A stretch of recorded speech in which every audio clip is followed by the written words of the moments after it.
കേരള രാഷ്ട്രീയത്തിൽ സമീപകാലത്തുണ്ടായ വലിയൊരു പവർ ഷിഫ്റ്റിന്റെയും ഇടതുപക്ഷത്തിന്റെ തകർച്ചയുടെയും നേർചിത്രമാണ് മാധ്യമരംഗത്തു നിന്ന് ഇപ്പോൾ പുറത്തുവരുന്ന വാർത്തകൾ വ്യക്തമാക്കുന്നത്. ഭരണത്തുടർച്ചയുടെ അഹങ്കാരത്തിലും വ്യക്തിപൂജയിലും മുങ്ങി നിന്നിരുന്ന ഒരു പാർട്ടിയും അതിന്റെ പരമാധികാരിയായിരുന്ന പിണറായി വിജയനും ജനങ്ങളിൽ നിന്നും മാധ്യമങ്ങളിൽ നിന്നും ഒരേപോലെ ഒറ്റപ്പെടുന്ന കാഴ്ചയാണ്. കഴിഞ്ഞ നിയമസഭാ തെരഞ്ഞെടുപ്പിൽ നേരിട്ട കനത്ത പരാജയം ഇടതുപക്ഷത്തിന്റെയും പിണറായി വിജയന്റെയും കഷ്ടകാലത്തിന് തുടക്കം കുറിച്ചു കഴിഞ്ഞു.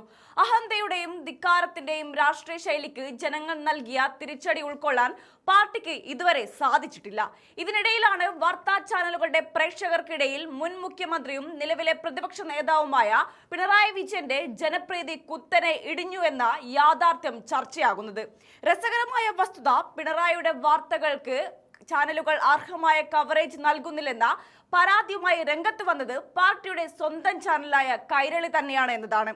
എന്നാൽ മാധ്യമങ്ങളെ പ്രതിക്കൂട്ടിലാക്കാൻ കൈരളി പുറത്തുവിട്ട ഡിജിറ്റൽ കണക്കുകൾ ഫലത്തിൽ പിണറായി വിജയനും CPM-നും വലിയൊരു തിരിച്ചടിയായും നാണക്കേടായും മാറുകയാണ് ചെയ്തത്. മുഖ്യമന്ത്രിയായിരുന്ന കാലത്ത് പിണറായി വിജയൻ നടത്തിയ വാർത്താ സമ്മേളനങ്ങളെല്ലാം വലിയ മാധ്യമ പ്രാധാന്യത്തോടെയാണ് ചാനലുകൾ സംപ്രേഷണം ചെയ്തിരുന്നത്.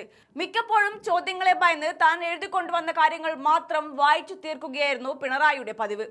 ജനാധിപത്യപരമായ മാധ്യമ ചോദ്യങ്ങളെ പൂർണ്ണമായും ഒഴിവാക്കിക്കൊണ്ട് നടത്തിയിരുന്ന വിരസമായ പത്രസമ്മേളനങ്ങൾ പോലും ചാനലുകൾ തത്സമയം സംപ്രേഷണം ചെയ്തത് അദ്ദേഹം വഹിച്ചിരുന്ന മുഖ്യമന്ത്രി എന്ന പദവിയോടുള്ള ബഹുമാനം കൊണ്ടായിരുന്നു. എന്നാൽ തിരഞ്ഞെടുപ്പ് പ്രഖ്യാപിച്ചതോടെ ഈ പതിവ് ചാനലുകൾ നിർത്തി. വാർത്തകളുടെ പ്രസക്ത ഭാഗം മാത്രം നൽകുകയെന്ന മാധ്യമ സമീപനം സ്വാഭാവികമായും അവർ സ്വീകരിച്ചു. മുഖ്യമന്ത്രിയായിരിക്കെ മാധ്യമങ്ങളോട് മുഖം തിരിച്ച പിണറായിയല്ല പ്രതിപക്ഷ നേതാവായപ്പോൾ കണ്ടത്. പിണറായി അടിക്കടി മാധ്യമങ്ങളെ കാണാൻ തുടങ്ങി. എല്ലാ വിഷയത്തിലും പ്രതികരണം നൽകാൻ തുടങ്ങി.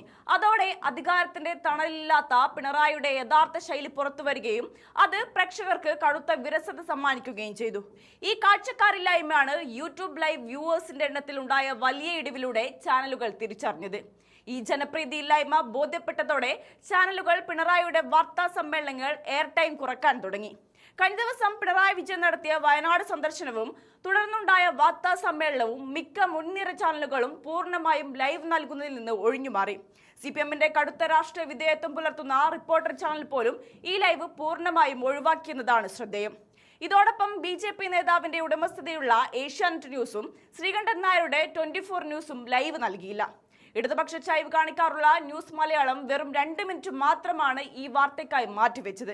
എന്നാൽ ഏറ്റവും കൗതുകകരമായ കാര്യം, CPM തങ്ങളുടെ ഏറ്റവും വലിയ ശത്രുവായി പ്രഖ്യാപിച്ച് നിരന്തരം സൈബർ ആക്രമണങ്ങൾ അഴിച്ചുവിട്ടിരുന്ന മനോരമ ന്യൂസാണ് പിണറായിക്ക് ഏറ്റവും കൂടുതൽ സമയം അനുവദിച്ചത്, 8 മിനിറ്റ്. കഴിഞ്ഞ 5 വർഷക്കാലം CPM RSS ചാനലായ ജനം TVയേക്കാൾ കൂടുതൽ ശത്രുതയോടെ കണ്ട് വേട്ടയാടിയ മീഡിയ 1 ചാനൽ 7 മിനിറ്റും പാർട്ടി എപ്പോഴും എതിർക്കുന്ന മാതൃഭൂമി ന്യൂസ് 6 മിനിറ്റും ഈ വാർത്തയ്ക്ക് സമയം നൽകി.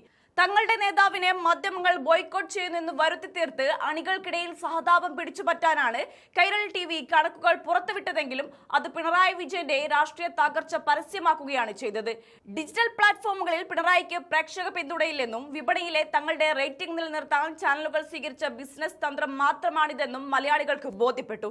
മാറ്റിപ്പറയാൻ കഴിയാത്ത ഈ കൃത്യമായ കണക്കുകൾ പാർട്ടിക്കും പിണറായിക്കും ഏൽപ്പിച്ച ആഘാതം ചെറുതൊന്നുമല്ല. ഇതിനു പുറമെ പാർട്ടിക്ക് അകത്തുനിന്നും പിണറായിക്കെതിരെയുള്ള അതൃപ്തികൾ പുകഞ്ഞുയരുകയാണ്. വിഴിഞ്ഞം വിവാദത്തിൽ പാർട്ടിയുടെ മുഖപത്രമായ ദേശാഭിമാനി സ്വീകരിച്ച നിലപാടിനെ പിണറായി വിജയൻ പരസ്യമായി തള്ളിപ്പറഞ്ഞത് ഇതിന്റെ തെളിവാണ്.